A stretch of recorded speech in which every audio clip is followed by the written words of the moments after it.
Bismillahirrahmanirrahim. Assalamualaikum warahmatullahi wabarakatuh. Alhamdulillah.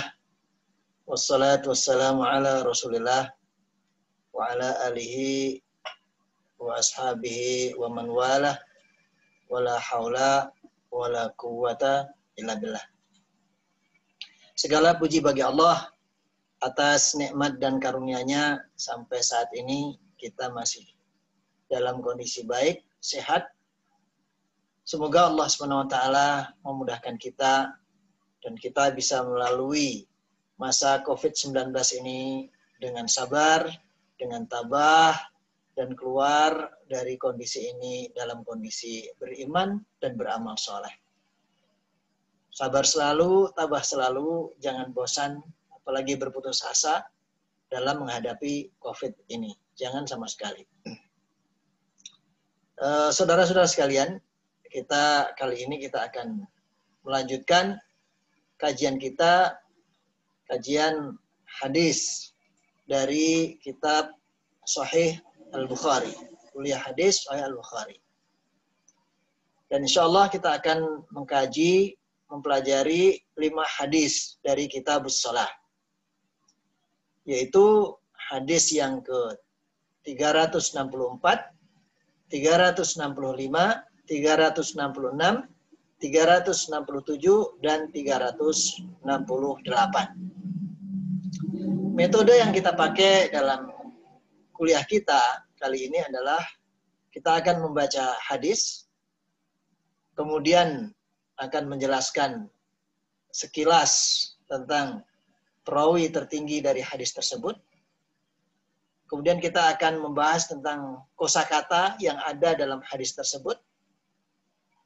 Kemudian dilanjutkan dengan penjelasan umum hadis. Dan selanjutnya nanti kita akan mengambil pelajaran dari hadis tersebut. Nanti di akhir pelajaran, maka nanti akan ada tugas. Tugas itu diserahkan kepada ketua kelas dan diserahkan besok harinya, dan nanti ketua kelas akan mengirimkan ke saya dalam bentuk soft copy ke email saya. Itu yang akan kita pelajari dari hadis, pelajaran hadis kita pada kali ini.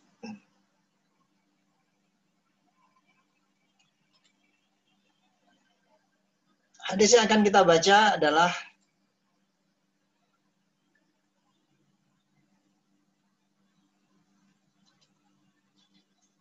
hadis bab karahiyatu at-ta'arri fi shalah. Bab karahiyatu at-ta'arri fi shalah.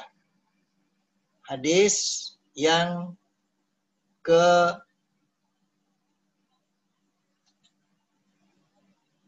364. Haddatsana Matar bin al-Fadl qala haddatsana Ruhun qala haddatsana Zakaria ibnu Ishaq haddatsana Amr bin Dinar qala sami'tu Jabir bin Abdullah yuhadditsu anna Rasulullah sallallahu alaihi wasallam kana yanqulu ma'ahum al-hijarata lil Ka'bati wa alaihi izaruhu faqala lahu al-Abbas ammuhu ya ibna akhi law halalta izaraka faja'alta ala mankibayka duna al-hijarah qala fahallahu faja'alahu ala mankibayhi fasaqata maghshayyan alaihi fama ru'ya ba'da dhalika uryanan sallallahu alaihi wasallam. Ar-rawi al-a'la atau perawi yang tertinggi dari hadis ini adalah Sayyidina Jabir ibnu Abdullah radhiyallahu anhu. sahabat Rasulullah Sallallahu Alaihi Wasallam yang nanti kita akan bahas sedikit sekilas. Ada beberapa mufradat atau kosakata yang dalam hadis ini. Di antaranya adalah halalta, engkau lepaskan. Mankibun, bahu atau pundak. Sakoto bersyayyan, pingsan. Ru'iyah, terlihat atau nampak. Uryanun, telanjang. Ini adalah hadis yang kedua dari hadis yang 364. Hadis pertama untuk pelajaran kita pada hari ini. Dalam hadis ini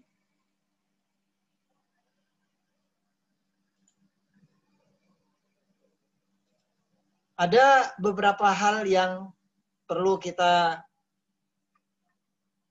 pelajari,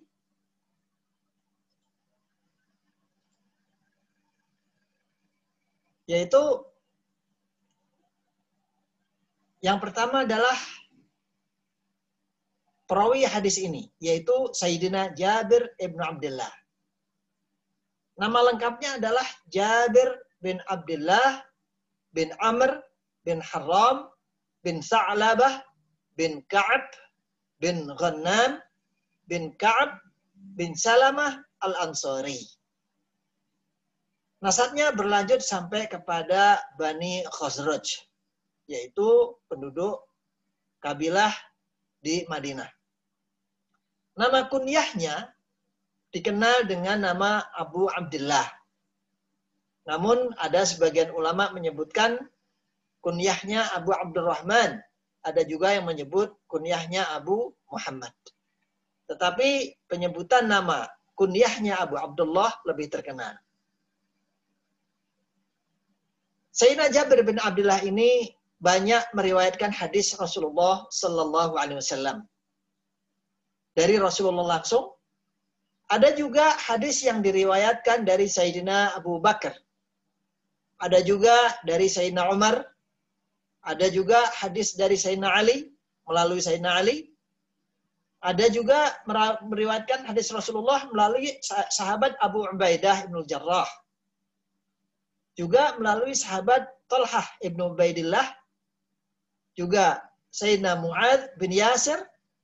Melalui Sayyidina Khalid bin Al-Walid. Dari Sayyidina Abu Hurairah radhiyallahu anhu.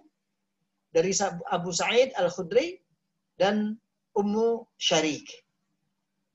Itu tadi adalah hadis yang diriwayatkan oleh Sayyidina Jabir ibn Abdullah dari Rasulullah SAW. Banyak diantaranya melewati para sahabat Rasulullah yang lain. Sedangkan para tabi'in yang meriwayatkan dari Sayyidina Jabir bin Abdullah, di antaranya adalah putra-putranya. Di antara para putranya yang banyak meriwayatkan hadis dari beliau, yaitu Abdurrahman, Aqil, dan Muhammad. Ada juga tabi'in yang lain yang meriwayatkan dari Sayyidina Jabir bin Abdullah, yaitu Sa'id ibn Musayyib atau Sa'id ibn Musayyab. Ada juga dari tabi'in Mahmud bin Labid. Juga tabi'in Abu Zubair, Amr ibn Dinar, Abu Ja'far al-Bakir, Muhammad bin Al-Munkadir, Wahab bin Kaisan, atau Wahab bin Kaisan. Ada Sa'id bin Mina. Ada Hasan al-Basri. Ada Sa'id ibn Abu Hilal. Sulaiman ibn Atha. Asim ibn Umar bin Qatadah. Ada Ash-Shibili. Ada Urwah ibn Zubair. Dan ada Atha bin Abu Rabah. Ada beberapa peperangan yang diikuti oleh Sayyidina Jabir ibn Abdullah al-Ansari ini. Ketika terjadi perang Badar, Sayyidina Jabir bin Abdullah berkeinginan untuk mengikutinya. Tapi beliau karena masih kecil dan bersama dengan 9 saudari perempuannya ditinggal oleh ayahnya. Maka beliau tidak bisa ikut. Begitu juga ketika terjadi perang Uhud.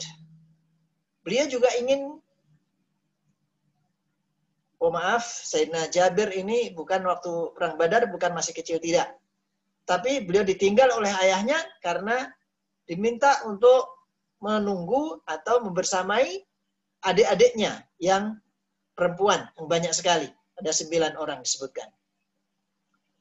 Dan sedangkan pada perang Uhud, beliau juga ingin mengikuti perang Uhud ini. Namun beliau diminta oleh ayahnya untuk tidak turut serta. Dan pada saat perang Uhud inilah ayah daripada Sayyidina Jabir bin Abdullah ini mendapatkan syahidnya. Maka saat itu Rasulullah SAW berkata kepadanya, bersabda kepada beliau, "Wahai Jabir, apa yang kamu tangisi? Apakah kamu tidak rela aku menjadi bapakmu dan Aisyah menjadi ibumu?" Kemudian setelah peristiwa itu, Sayyidina Jabir ibn Abdullah selalu mengikuti setiap peperangan.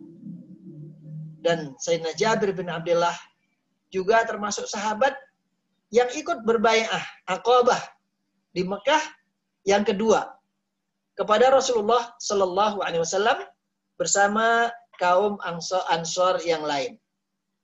Dan saat itu Sayyidina Jabir bin Abdullah termasuk anggota yang paling termuda atau sahabat yang paling termuda dalam bai'ah itu.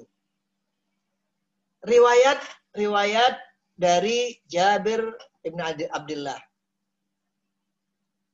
Sayyidina Jabir bin Abdullah termasuk salah seorang sahabat yang banyak meriwayatkan hadis. Beliau meriwayatkan dari Rasulullah Sallallahu Alaihi Wasallam sebanyak 1.540 hadis. Riwayat yang disepakati kesahihannya oleh Imam Al-Bukhari dan Imam Al-Muslim rahimahumullah sebanyak 60 hadis. Sedangkan riwayat yang diriwayatkan oleh Imam Al-Bukhari sendiri sebanyak 16 hadis dan yang diriwayatkan sendiri oleh Imam Muslim rahimahullah sebanyak 126 hadis. Yang perlu kita ketahui juga adalah sanad Sayyidina Jabir bin Abdullah ini. Sanad yang paling sahih yang sampai kepada Sayyidina Jabir ialah sanad yang diriwayatkan oleh Sufyan ibn Uyainah dari Amr ibn Dinar dari Jabir, dan sanad ini melalui jalur orang-orang Mekah. Rehlah ilmiah Sayyidina Jabir ibn Abdullah. Sayyidina Jabir bin Abdullah ini memiliki jamaah majelis ilmu di Masjid Nabawi di Madinah. Dari pengajian itu, disitulah banyak beliau diriwayatkan hadis-hadisnya. Sayyidina Jabir bin Abdullah Al-Ansari ini adalah seorang sahabat yang suka melakukan perjalanan jauh untuk kepentingan ilmu. Sebagaimana beliau pernah menceritakan dirinya sendiri. Telah sampai kepadaku satu hadis yang diriwayatkan oleh lelaki sahabat Rasulullah Sallallahu Alaihi Wasallam. Maka aku menjual untaku untuk bekal pergi mencari seorang lelaki sahabat Rasulullah yang meriwayatkan hadis tersebut. Perjalananku menuju negeri Syam telah memakan waktu 1 bulan. Setelah aku tiba di sana dan mengetahui lelaki sahabat Rasulullah SAW, ternyata dia adalah Abdullah bin Unais.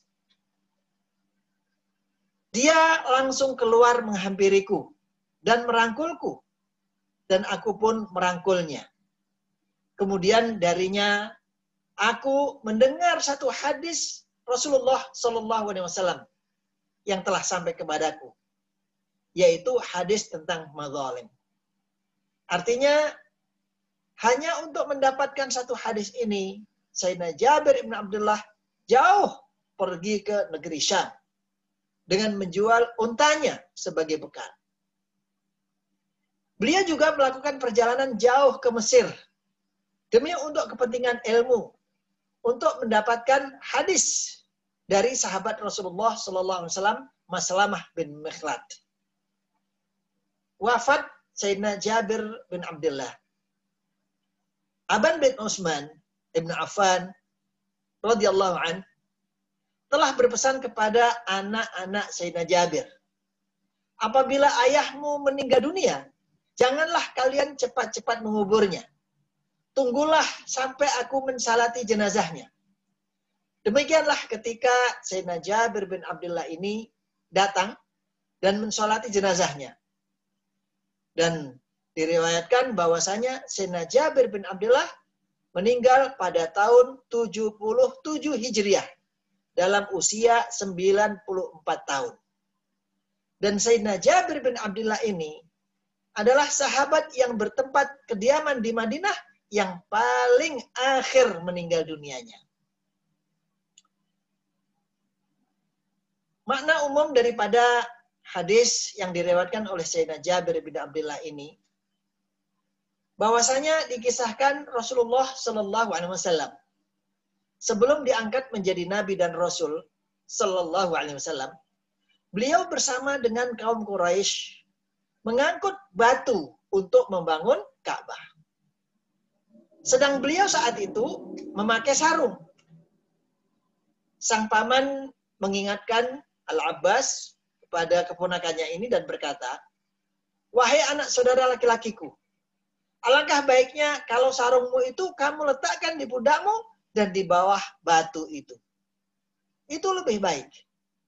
Maka tiba-tiba beliau jatuh pingsan. Disebabkan karena auratnya tersingkap yang karena diletakkan di pundaknya tadi. Maka setelah itu beliau tidak pernah terlihat auratnya sama sekali setelah kejadian tersebut. Pelajaran hadis yang kita bisa ambil dalam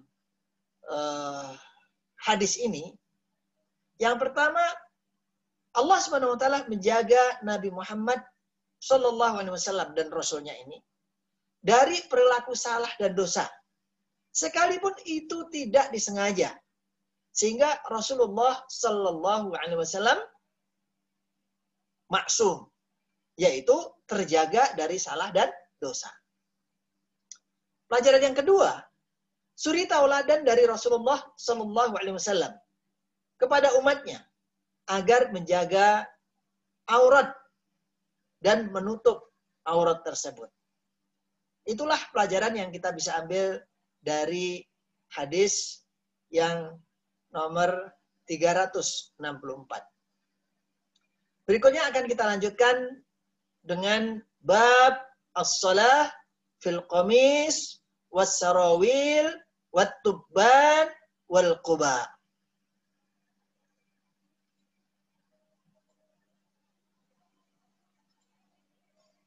Hadis yang ke-365.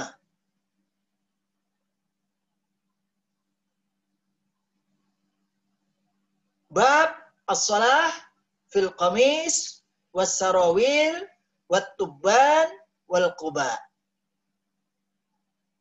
Haddatsana Sulaiman ibn Harb قال حدثنا حماد بن زيد عن أيوب عن محمد عن أبي هريرة قال قام رجل إلى النبي صلى الله عليه وسلم فسأله عن الصلاة في الثوب الواحد فقال أو كلكم يجد ثوبين ثم سأل رجل عمر فقال إذا وسع الله فأوسعوا جمع رجل عليه ثيابه صلى رجل في إزار ورداء في إزار وقميص قال وأحسبه قال في تبان ورداء.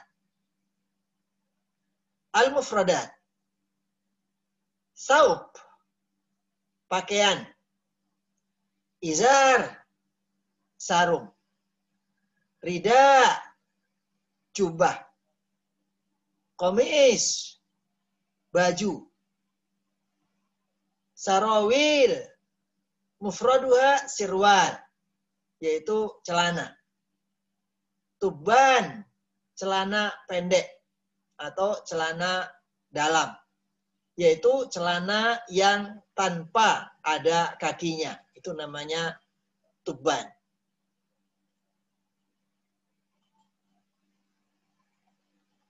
Dalam hadis yang ke 365 ini, makna umum hadisnya adalah seorang laki-laki dalam kitab Fathul Bari 365 ini, Imam Ibnu Hajar Al-Asqalani tidak menjelaskan siapa laki-laki dari sahabat ini. Tapi dijelaskan dalam riwayat atau dalam tempat yang lain. Seorang laki-laki bertanya kepada Rasulullah SAW tentang sholat dengan memakai satu lembar pakaian atau lembar kain. Maka Rasulullah SAW menjawab, apakah semua orang memiliki dua potong kain? Ada juga orang yang bertanya kepada Sayyidina Umar Ibn Khattab radhiyallahu an tentang sholat dengan memakai satu potong kain ini. Maka Sayyidina Umar menjawab, kalau Allah SWT memberikan keluasan rezeki kepada kalian, maka pergunakanlah keluasan rezeki itu. Sehingga bisa mengumpulkan beberapa pakaian untuk dipakai sholat. Ada yang bisa sholat dengan sarung dan jubah, atau sholat dengan baju dan sarung, atau sholat dengan sarung dan jubah, atau jubah dengan celana pendek atau tuban tadi.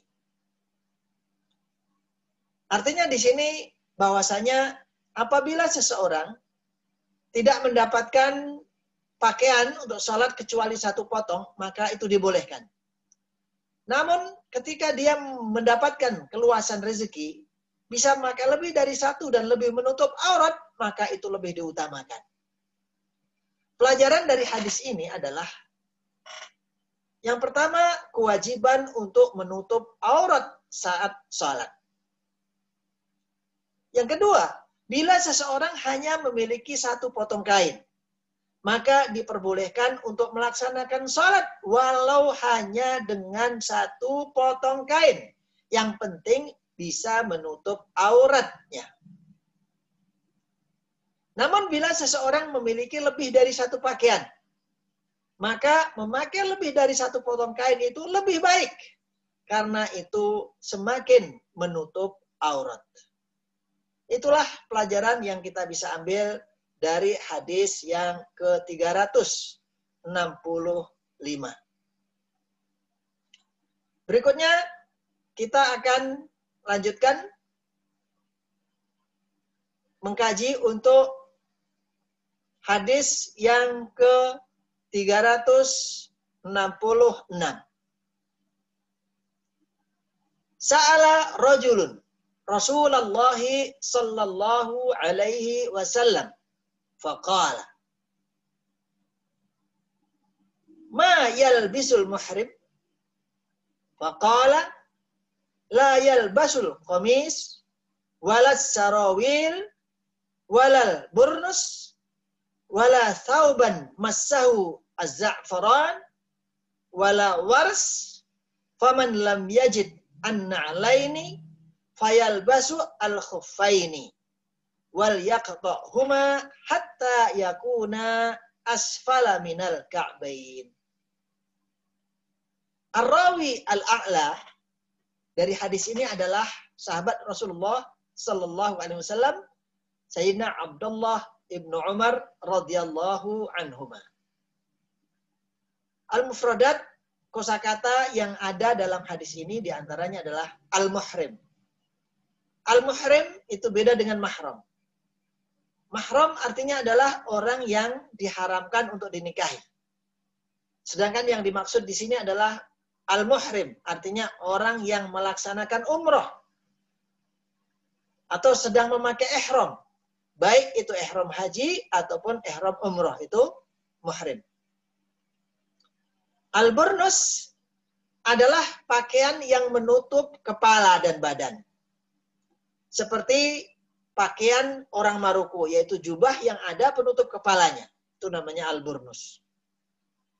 Az-za'faron adalah nama tumbuhan atau tanaman yang memiliki aroma yang harum, yang biasanya dipakai untuk pengharum badan. Di sini az-za'faron itu biasanya warnanya agak kemerah-merahan. Wars, ini juga nama tanaman yang memiliki aroma dan bau yang harum. Biasanya juga dipakai untuk pengharum badan seperti za'faron juga. Namun warnanya biasanya kuning. Kalau za'faron tadi agak merah. An-na'al artinya adalah sendal. Al-khaf artinya adalah khaf, yaitu seperti sepatu atau seperti kaos kaki yang ketika kita gunakan untuk ketika kita wudhu ya, kita boleh memakainya dan nanti setelah batal boleh berwudhu tanpa membasuh kaki. Yang penting syarat ketika kita memakai khuf tersebut dalam keadaan suci. Al-ka'ab artinya adalah mata kaki. Dalam hadis yang ke-366 ini, perawi al-a'la, perawi yang tertinggi adalah Sayyidina Abdullah ibnu Umar, atau biasa disebut dengan Ibnu Umar. Namanya, beliau adalah Abdullah ibnu Umar ibnu Khattab ibnu Nufail al-Adawi dari Bani Adi. Ayahnya adalah Sayyidina Umar ibnu Khattab radhiyallahu an, yang merupakan sahabat Rasulullah sallallahu alaihi wasallam dan khalifah yang kedua setelah wafatnya Rasulullah sallallahu alaihi wasallam, pengganti daripada Sayyidina Abu Bakar radhiyallahu an. Sedangkan ibunda daripada Sayyidina Abdullah ibnu Umar ini adalah Zainab bintu Mad'un, saudara daripada Utsman ibnu Mad'un. Sayyidina Abdullah ibnu Umar ini merupakan saudara dari Ummul Mukminin Sayyidina Hafsah bintu Umar ibnu Khattab radhiyallahu an. Masa kecil Sayyidina Abdullah ibnu Umar. Abdullah ibnu Umar telah masuk Islam sebelum balik. Bahkan telah berhijrah ke Madinah bersama ayahnya sebelum balik juga. Walaupun beliau masih kecil, belum balik, tetapi semangat beliau itu sangat tinggi. Bahkan beliau ingin ikut dalam perang Uhud. Namun Rasulullah Shallallahu Alaihi Wasallam tidak mengizinkannya. Riwayat hadis Abdullah ibn Umar. Sayyidina Abdullah ibn Umar radhiyallahu an meriwayatkan sekitar 2.630 hadis yang berulang. Yang diriwayatkan oleh Imam Al-Bukhari sekaligus Imam Muslim dalam kitab Sahih keduanya ada 168 hadis. Imam Al-Bukhari sendiri meriwayatkan 81 hadis. Dan Imam Muslim sendiri meriwayatkan 31 hadis. Teladan Sayyidina Abdullah bin Umar dalam meneladani Rasulullah SAW. Sayyidina Abdullah bin Umar adalah orang atau sahabat yang paling semangat mengikuti contoh Nabi Muhammad SAW. Tidak ada dari para sahabat yang menandingi Ibnu Umar dalam semangatnya mengikuti jejak Rasulullah SAW. Nafi' meriwayatkan tentang Sayyidina Abdullah bin Umar, kalau saja engkau melihat Ibnu Umar dalam mencontoh setiap perilaku Nabi Muhammad SAW, pasti engkau akan katakan dia gila. Ibnu Umar radhiyallahu an bukan orang yang lembek, tapi beliau adalah orang yang kuat, orang yang tegas. Apalagi bila menghadapi orang-orang yang menentang hadis-hadis Rasulullah Sallallahu Alaihi Wasallam. Suatu sikap yang pernah ditunjukkan tentang hal ini saat beliau meriwayatkan sebuah hadis dari Rasulullah Sallallahu Alaihi Wasallam yang bersabda, jangan kalian melarang wanita pergi ke masjid. Putra beliau namanya Bilal bin Abdullah ibnu Umar. Maka berkata kepada ayahandanya, demi Allah, aku akan melarang keras kepergian mereka ke masjid. Itu dikatakan oleh Bilal bin Abdullah ibnu Umar karena banyak sekali di sana fitnah atau ada sebagian wanita-wanita yang bisa menimbulkan fitnah. Sehingga beliau menginginkan jangan terjadi fitnah sehingga melarang wanita untuk pergi ke masjid.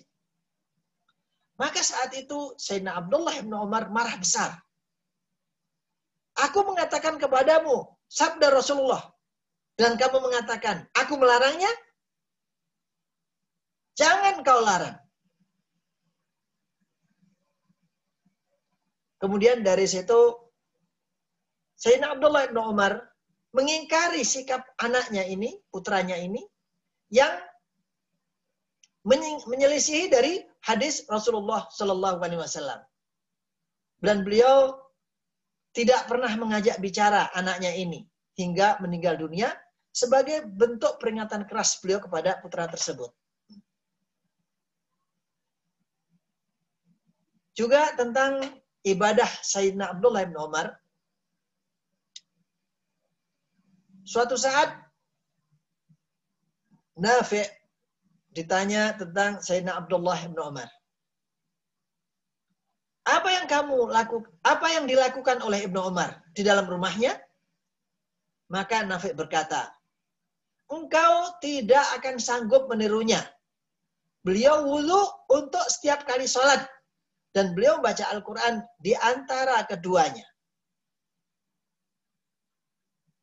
Nafi' juga berkata, ketika musafir, Sayyidina Abdullah bin Umar tidak pernah berpuasa.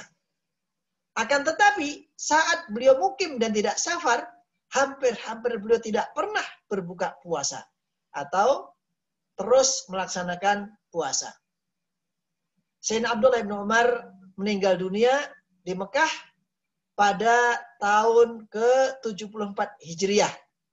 Yaitu ketika beliau berusia 84 tahun.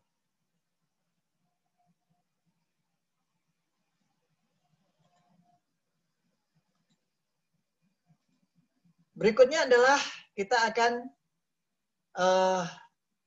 menjelaskan tentang makna umum daripada hadis yang diriwayatkan oleh Sayyidina Abdullah bin Umar tadi. Bahwasanya Rasulullah Shallallahu Alaihi Wasallam ditanya tentang pakaian orang yang melaksanakan ihram. Di sini Rasulullah Shallallahu Alaihi Wasallam menjelaskan tentang bahwasanya yang dipakai oleh orang yang melaksanakan ihram, baik ihram haji atau ihram umrah, hanyalah kain ihram, yaitu dua potong kain yang tidak berjahit.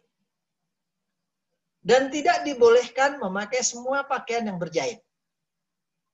Dan dalam melaksanakan ihram tidak diperbolehkan untuk memakai wangi-wangian.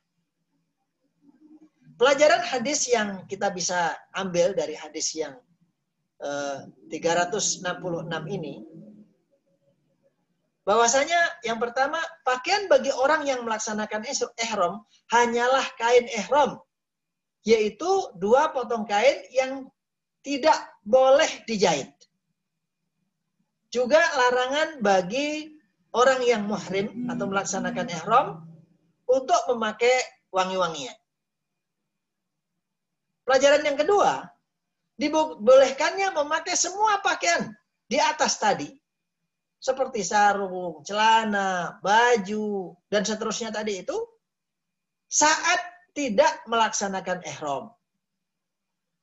Nah, dibolehkannya memakai baju, jubah, celana, dan sarung, dan seterusnya saat melaksanakan sholat.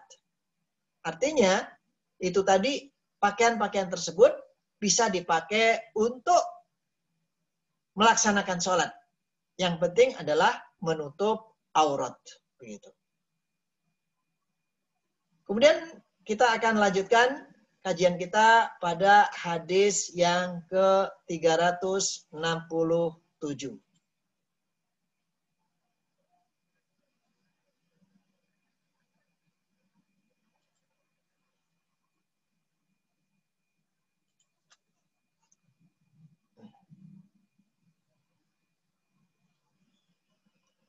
Ma yustaru minal aurah. Bukan yasturu, yustaru.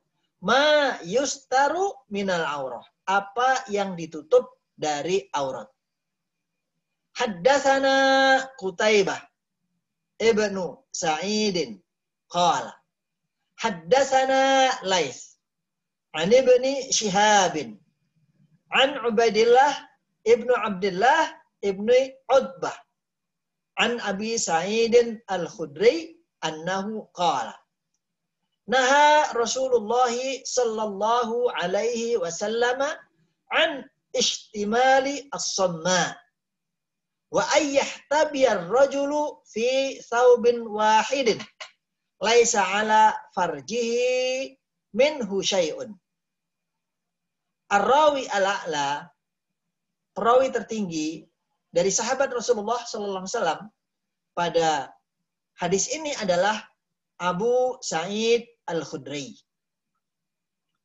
Sedangkan kosakata yang terkandung di dalam hadis 367 ini adalah as-samma. Apa itu as-samma?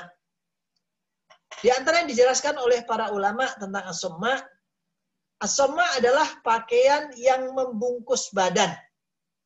Tidak ada bagian yang terbuka seperti tangan atau kancing baju. Yang ada hanya lubang di leher misalnya. Itu namanya as-samma. Ihtaba yahtabi. Artinya adalah melilit atau menutup badan dengan satu potong kain.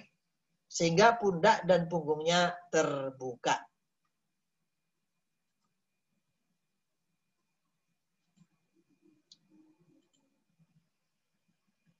Dalam hadis yang ke-367 ini, perawi yang tertinggi adalah Sayyidina Abu Sa'id al-Khudri radhiyallahu anhu. Nama lengkapnya adalah Sa'ad bin Malik bin Sinan bin Ubaid bin Tha'labah al-Jabar bin Auf bin Harith bin al-Khazraj al-Ansari al-Khazraji. Abu Sa'id al-Khudri lebih dikenal dengan kunyahnya, yaitu Abu Sa'id al-Khudri. Dan namanya tidak terlalu dikenal. Sehingga tidak banyak orang yang tahu kalau nama daripada Abu Sa'id adalah Sa'ad bin Malik bin Sinan. Beliau adalah sahabat Rasulullah sallallahu alaihi wasallam dari golongan Ansor. Beliau termasuk salah satu ulamanya para sahabat. Saat terjadi perang Uhud pada tahun ketiga Hijriah, Abu Sa'id al-Khudri masih berusia 13 tahun. Beliau diajak oleh ayahnya, yaitu Malik bin Sinan, untuk ikut serta dalam perang Uhud. Karena masih dalam usia belia dan kanak-kanak, maka Rasulullah SAW melarangnya. Sekalipun Abu Sa'id bersikeras untuk ikut. Dan ayahnya juga, Malik bin Sinan, bersikeras untuk ikut. Sehingga dalam perang Uhud ini, Sayyidina Abu Sa'id al-Khudri tidak mengikuti perang Uhud. Dan dalam perang Uhud ini, ayahanda daripada Sayyidina Abu Sa'id al-Khudri, yaitu Malik bin Sinan, mendapatkan syahidnya. Dan saat Malik bin Sinan ini ditinggalkan oleh ayahandanya, Malik bin Sinan ini meninggal dunia dan meninggalkan putranya, Abu Sa'id, meninggalkan tanpa sepeser pun harta yang ditinggalkan untuk putranya. Sementara beliau masih dalam usia belia seperti itu. Dan Abu Sa'id mengikuti peperangan-peperangan yang diikuti oleh Rasulullah SAW setelah perang Uhud. Riwayat Abu Sa'id Al-Khudri. Abu Sa'id Al-Khudri hidup dalam lingkungan keluarga yang taat beragama. Memiliki pemahaman yang dalam tentang firman-firman Allah dalam Al-Quran. Beliau juga banyak mendengarkan sabda-sabda Rasulullah Sallallahu Alaihi Wasallam atau hadis Rasulullah Sallallahu Alaihi Wasallam. Sehingga beliau termasuk orang Ansor yang banyak meriwayatkan hadis-hadis Rasulullah Sallallahu Alaihi Wasallam. Bahkan termasuk sahabat yang paling banyak meriwayatkan dari kaum Ansor. Jumlah hadis yang diriwayatkan oleh Sayyidina Abu Sa'id Al-Khudri radhiyallahu an kurang lebih 1170 hadis. Keistimewaan Sayyidina Abu Sa'id Al-Khudri ini. Sayyidina Abu Sa'id Al-Khudri merupakan salah satu sahabat Rasulullah SAW yang memiliki tingkat intelektualitas yang tinggi.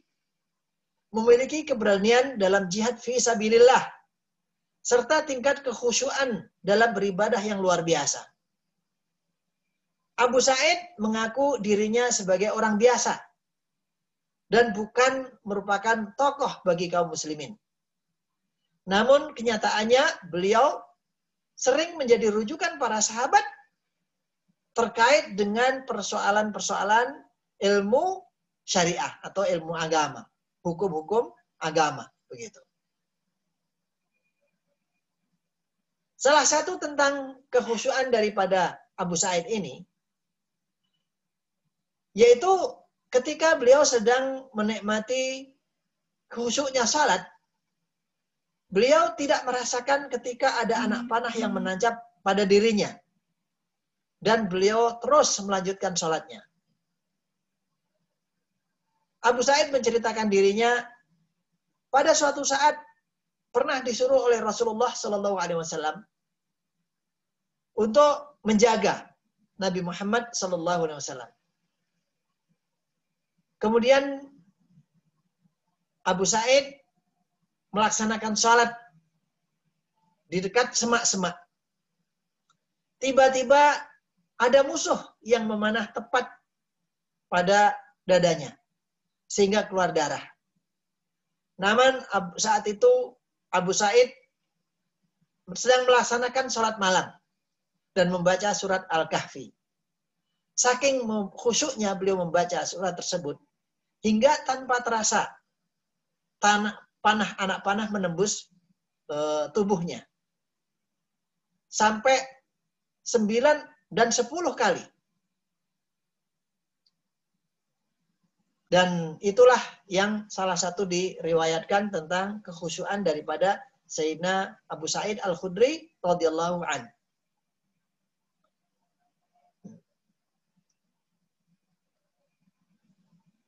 Kosakata sudah kita lewati tadi, maka pelajaran hadis yang kita bisa ambil dari makna umum hadis ini pada hadis yang ke-367 bahwasanya Rasulullah SAW melarang umatnya untuk memakai pakaian yang tidak ada lubang tangannya. Karena apa? Karena itu menyulitkan. Sehingga ketika lubang baju tanpa ada lubang tangannya dan hanya memakai di lubang leher saja, maka ketika dia melakukan apa-apa, misalnya contoh mau menggaruk ke kepalanya, maka pasti akan membuka auratnya. Maka Rasulullah melarang untuk memakai pakaian seperti itu. Begitu juga Rasulullah SAW melarang untuk meletakkan pakaian dengan satu kain yang tidak menutupi pundaknya dan tidak menutupi tanpa pelapis yang melindungi atau menutupi kemaluannya. Sehingga akan mudah terbuka tanpa hanya sepotong kain ya, tanpa ada yang menutup auratnya, akan mudah terbuka auratnya. Pelajaran hadis yang kita bisa ambil dari hadis yang ke-367 ini, Rasulullah Shallallahu Alaihi Wasallam melarang umatnya untuk memakai pakaian yang menyulitkan tangannya untuk bergerak. Seperti pakaian yang tidak ada lubang lengannya, sehingga ketika melakukan sesuatu akan membuka auratnya atau menyulitkan dirinya. Pelajaran yang kedua yang kita bisa ambil, yang berhubungan dengan kitabus shalah, yaitu perintah Rasulullah SAW kepada umatnya untuk menutup aurat, apalagi ketika sholat. Berikutnya, kita akan melanjutkan kajian kita dengan membaca hadis yang ke-368.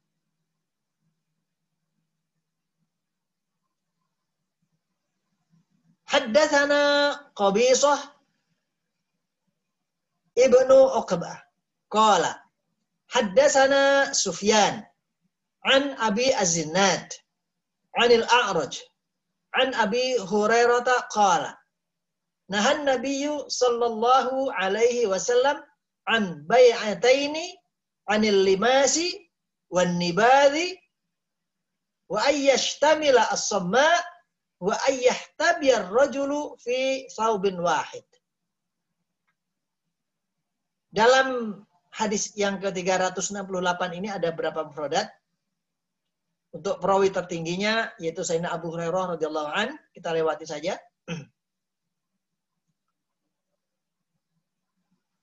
Yang pertama adalah al-limas. Apa itu al-limas? Limas atau disebut juga dengan al-mulamasah. Artinya, menurut bahasa artinya menyentuh atau sentuhan. Sedangkan yang maksud dengan limas dalam hadis ini, yaitu jual beli ketika seseorang memasuki sebuah toko.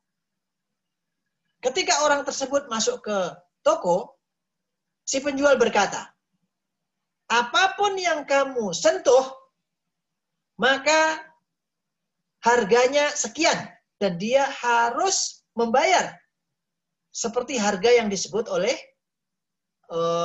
penjual tadi. Yang itu tidak jelas dari awalnya. Maka di situ terjadi gharar, ketidakjelasan. Hukum jual beli seperti ini hukumnya haram. Itu al-limas. Kosakata yang kedua adalah an-nibad. An-nibad artinya adalah atau disebut juga dengan munabadah. Artinya adalah melempar. Nabada yang budu, melempar.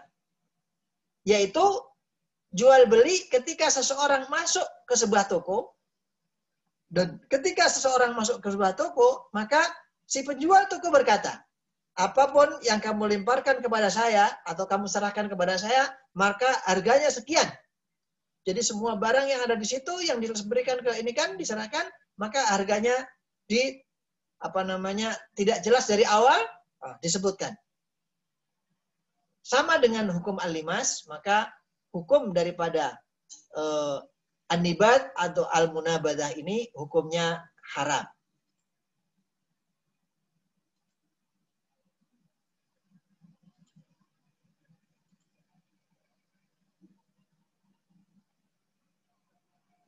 Apa makna umum daripada hadis yang kita jelaskan atau kita baca pada hadis yang 368 ini? Makna umum hadis daripada hadis yang ke-368 ini, bahwasanya Rasulullah Shallallahu Alaihi Wasallam melarang dua hal jual beli yang disebut dengan al-mulamasah atau al-limas atau al-munabadah atau an-nibad. Apa itu jual beli mulamasah atau al-limas? Yaitu jual beli ketika seseorang masuk ke sebuah toko. Ketika orang tersebut masuk ke toko, si penjual berkata, apapun yang kamu sentuh atau lames dengan tanganmu, maka harganya sekian. Dengan menyebut harga. Artinya, tidak ada jelasan dari awal. Hukum jual beli seperti ini, hukumnya haram. Rasulullah juga melarang jual beli munabadah atau an-nibad. Yaitu jual beli ketika seseorang masuk ke sebuah toko.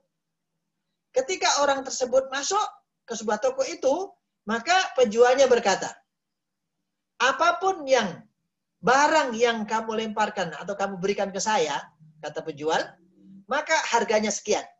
Dengan menyebut sebuah angka harga tersebut. Rasulullah Sallallahu Alaihi Wasallam melarang jual beli jenis ini. Dan ini hukumnya haram. Rasulullah SAW juga melarang untuk memakai pakaian yang tidak ada lubang tangannya. Dan juga melarang untuk memakai pakaian yang hanya satu potong.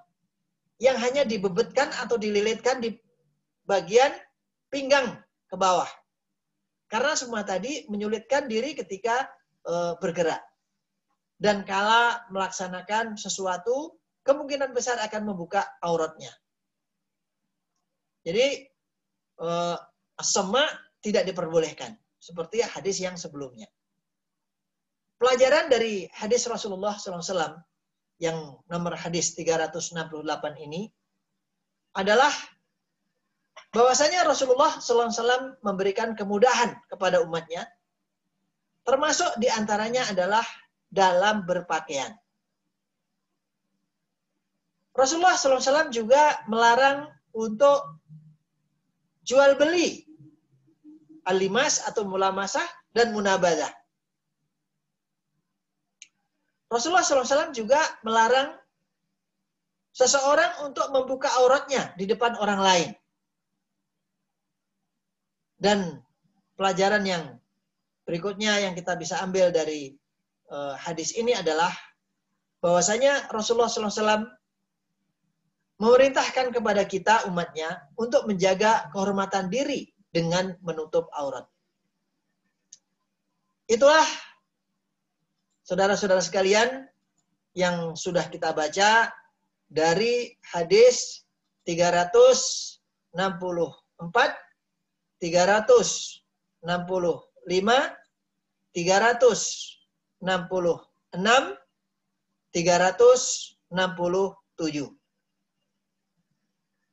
Tugas yang perlu dikerjakan dalam kuliah kita kali ini ada dua.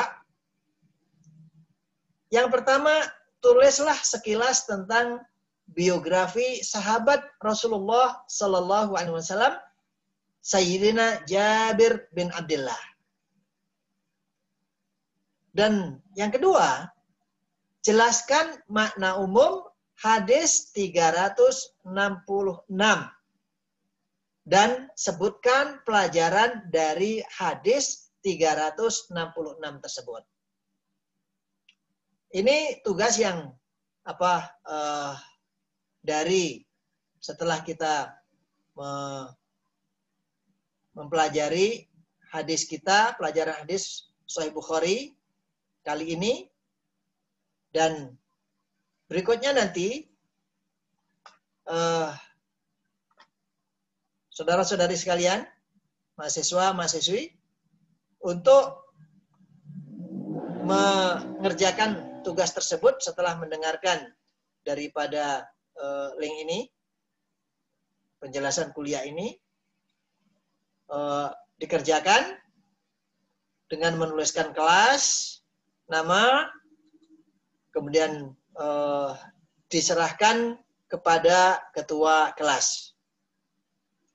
Dan diserahkannya paling lambat besok hari, yaitu hari Jumat. Insya Allah tugasnya tidak banyak, hanya sedikit, diserahkan pada hari Jumat. Nah, tugas ini sebagai pengganti daripada nilai aktivitas yang biasa kita ambil ketika kita sedang melaksanakan kuliah offline. Saya kira itu yang bisa saya sampaikan pada kesempatan kali ini. Semoga Allah SWT memberikan kepada kita semua ilmu yang bermanfaat. Kemudian ilmu ini menjadi